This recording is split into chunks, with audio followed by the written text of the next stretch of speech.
Coast artist, it's West Coast music. How do you feel about the current state of it, and where do you think it's headed? The current state of West Coast music is in a good place at this particular time and second and year and moment, which is 2022, top of the top. I think everyone is finally understanding that musicians play a major role with the art of making music and technology as well. Everything has been simplified through computers, and some of it is good. It's a good thing, and some of it is not. Because now they have, as far as the state of it, the algorithm of letting a computer program dictate what is hot behind digital numbers. It's not good. That don't have anything to do with the soul. That don't have nothing to do with how a song can touch you, can inspire you to do something. That's just numbers, and that's sad that that had played a role for a long time by the ignorance of us not wanting to read and understand the evolution of music and entertainment and how it works. So, education never stops. Math and English and history, some kind of way, is going to be necessary in anything that you do in life. Meaning, who done it before you, and reading up on it is a must, and then seeing the longevity as numbers and years, numbers is involved, how they was able to obtain success and generational wealth. It's by knowledge, and you have to take the time out and really read and study the greats, the ones that did good or even failed. When you see the highs and lows in their life, it's a blessing for you to not have to go down that road. But you can't be afraid to take chances. But I say, if you educated and taking chances where you will fall, at least it could be a healthy fall instead of something so where you were knowledgeable or why it happened and how it happened. But so that's the things I encourage about this music business and staying strong in it. It's not for everyone. You have to be some type of intellect in a sense too, and have a sense of picking up on the bullshit. Reading people's body language.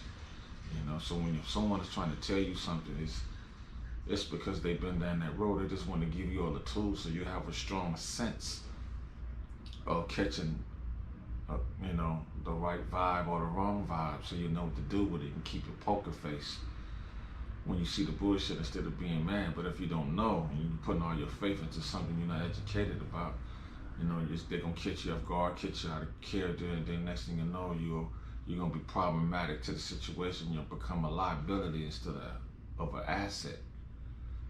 And presently, we're seeing so much in this music game where they feel still the street life belonging to corporate America. It don't. And but for the musicians and producers like Mustard, that's young, Hit Boy, there's so many that name, Terrace Martin, the East Side, Eastie Boys. That's why I meant to say the Eastie Boys, just to try to name a few that I know that's young, that's doing it, getting it, and I'm proud of them because they incorporate real instrumentation. They really are keyboard players.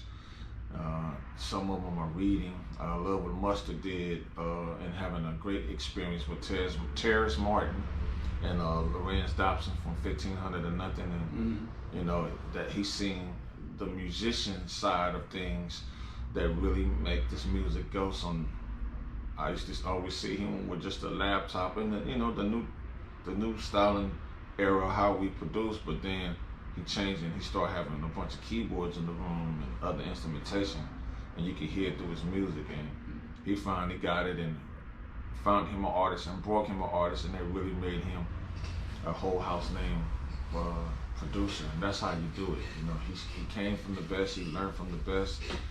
He said I was one of his inspirations all top 5, and I was very pleased to hear that he felt like that about anyone on the West Coast, because a lot of the young guys, you know, they got their reasons, but some of them don't understand the history of what we've done and want to keep us present in their lives when they do. So I'm glad they're inspired by brothers like us, because it's more impactful for them to win. Business-wise, you can see the kind of moves that young producers is doing, like Hit Boy. His sound is so well-rounded, and he's from California. To see him have a versatile approach to music, you would never think that he could handle holding down the integrity and success of a legendary rapper named Nas. Man, that's amazing, because you would think only from someone from their region who gets him and his lifestyle and everything about him, that only they would be the ones that can bring the sound and captivate these pictures.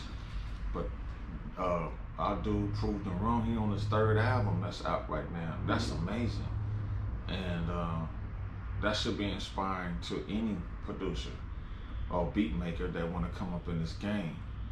I got my sons, they into music. My daughters, they sing, and they watching anything and everything, and I always bringing that some fresh things to, you know, to keep me afloat. So if you ask me, I think we're in a good place, because we've been winning Grammys and shit left and right in California for the last 4 or 5 years. Tearing shit up, you know what I'm saying? And on the television side, and playing for major artists as far as a band, you know, stuff like that, you know. 1500 or Nothin and myself has been the backdrop, as well as other musicians too. There's so many to name, you know, Warren Campbell, the Burrell family, Craig Bookman, you know, Nissan, Jerish Mosey. There's so many to name you guys need to know about, you know, drummers. My boy Nick out of 1500 or Nothin, Uncle Chuck, Mars. Man, there's so many to name that's been here before them and still here to this day. So Marlon Williams is another guy, Joseph Lionberg, Fred Rick, everyone out of the Aftermath family. You know, we have embraced the young generation as well as, you know, them joints focus. So many to name, but I just wanted to throw that out there just to let you know that I couldn't say nothing just simple and short on that question about the state of hip hop, on the music and the entertainment. We are doing exceptionally well this year, you know. That's a fact. That's a fact.